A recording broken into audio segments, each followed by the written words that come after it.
एक राजा था। स्वभाव से वह बहुत क्रूर इंसान था। जिससे नाराज हो जाता उसके प्राण लेने में देर नहीं लगाता। राजा ने 10 खूंखार जंगली कुत्ते पाल रखे थे। उन कुत्तों का इस्तेमाल वह लोगों को उनके द्वारा की गई गलतियों पर मौत की सज़ा देने के लिए करता था। कहते हुए मंत्री ने अपनी बात अधूरी छोड़ दी और राजा की ओर देखा। राजा ने दयालुता दिखाए हुए मंत्री की सज़ा 10 दिनों के लिए मुलतवी कर दी और 10 दिनों के लिए दरबार भंग कर दिया। 10 दिनों के बाद राजा का दरबार पुनः लगा।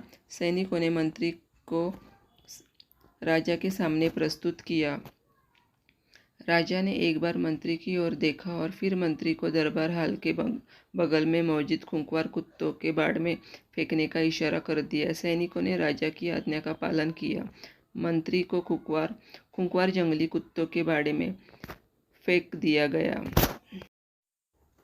परंतु यह क्या, कुत्ते मंत्री पर टूट पड़ने की बजाय अपनी पूंछ हिला हिलाकर उसके आगे पीछे घूमने लगे। यह देखकर राजा भौचक्का रह गया। वह दहाड़ते हुए बोला, ये क्या हो रहा है? ये खूंखार कुत्ते इस तरह का व्यवहार क्यों कर रहे हैं?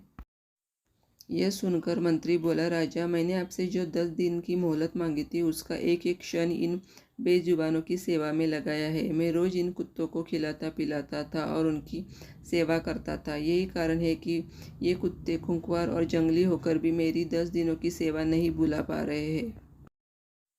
परंतु खेद है कि आप मेरी एक छोटी सी गलती पर मेरी 10 वर्षों की स्वामी भक्ति को भूल गए और मुझे मौत की सज़ा सुना दी। यह सुनकर राजा को भारी पश्चाताप हुआ। उसने तत्काल मंत्री को आज़ाद करने का हुक्म दिया और आगे से ऐसी गलती न करने की सौगंध ली। दोस्तों, वह राजा तो पश्चाताप करके अपना यश दुनिया में पैदा कर गया, पर वह अब भी हमारी ओर देख रहा है और हमसे भी उसी तरह क्षमाशील होने की उम्मीद कर रहा है। आइए हम भी प्रण करें कि हम भी किसी की 1000 अच्छाइयों को उसकी एक बुराई के सामने छोटा नहीं होने देंगे और किसी की एक छोटी सी गलती के लिए उसे उस राजा की तरह इतनी बड़ी सज़ा नहीं देंगे।